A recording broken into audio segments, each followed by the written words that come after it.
Everyone, I hope you all had a good Easter weekend and welcome to day 8 of the Strength Challenge. Again, it was quite interesting for me to read some of your comments that you sent in yesterday regarding the glute exercise. So as I predicted, a lot of you did find it quite difficult, not so much because the muscle was really fatiguing, but it's that sort of coordination aspect of it all. So that mind-muscle connection, trying to get that glute to activate in sort of a position that resembles a running technique, which is obviously really important. So that's something that we need to work on as well, because it doesn't matter how much strengthening you do. So you can do all the exercises you like on your core mat or whatever and go to your Pilates classes, etc.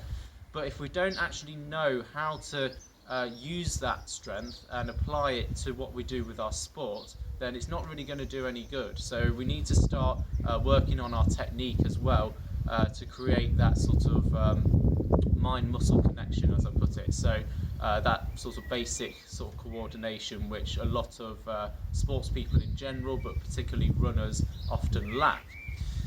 So today we're going to revisit the hip flexors, because I want to show you another exercise which I find really useful, but also I'm going to give you an exercise which again is going to target that sort of mind-muscle connection, which is really important, and it's going to be sort of an ongoing theme as we go further into the series.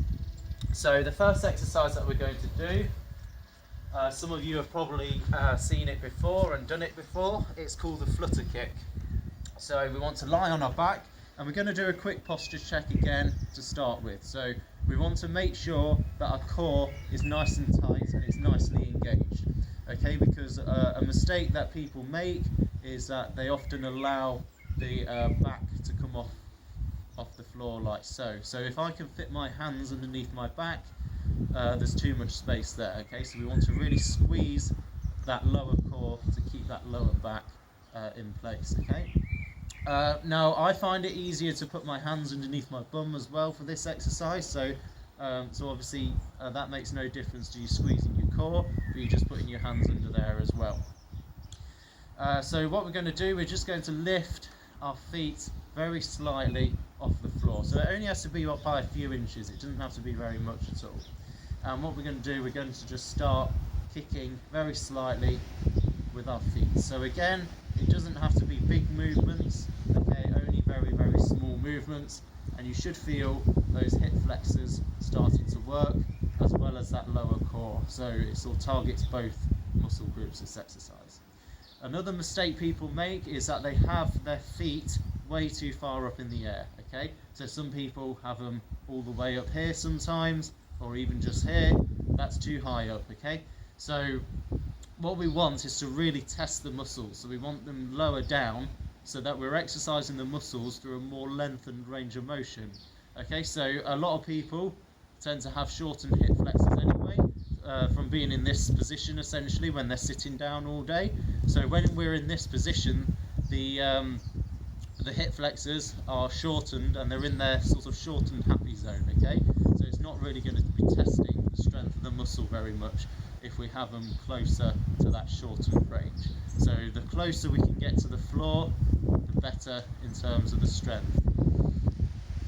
If that is too difficult for you and you can't sort of control your lower back from coming up, then there is an alternative. So you can just do it with one leg. So keep one leg on the floor again, squeezing that core, and you can just move single leg like that, or you could even move one way round for a little bit and then move the other way round. So I can again feel that in my hip flexor, even if it's not as much.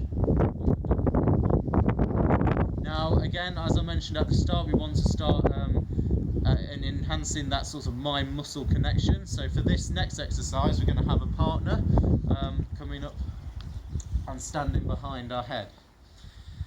Now this is another exercise that's going to test your sort of core stability and also obviously your hip flexors. So we're going to utilize that lengthening contraction that we talked about before.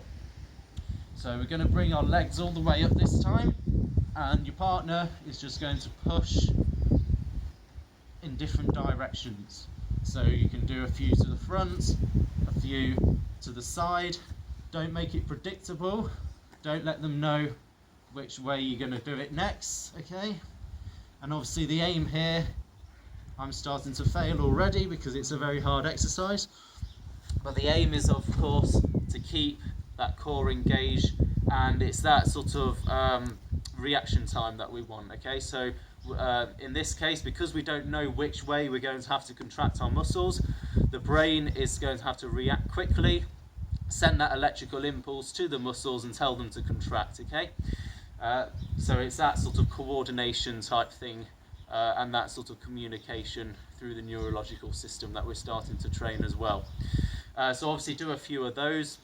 With the flutter kicks, it's basically to failure, okay? So if you remember my rules on failure, it's obviously when the muscles can't take it anymore and you really feel that burn, or if the technique starts to deteriorate, so for example that lower back starts to come off the floor.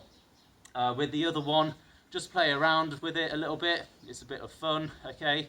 But obviously again, if the technique starts to deteriorate, if your shoulders or your hips start coming off the floor too much, then obviously then that's failure, as well as that lower back as well. So again, let me know how you get on, and I'll see you tomorrow for day 9.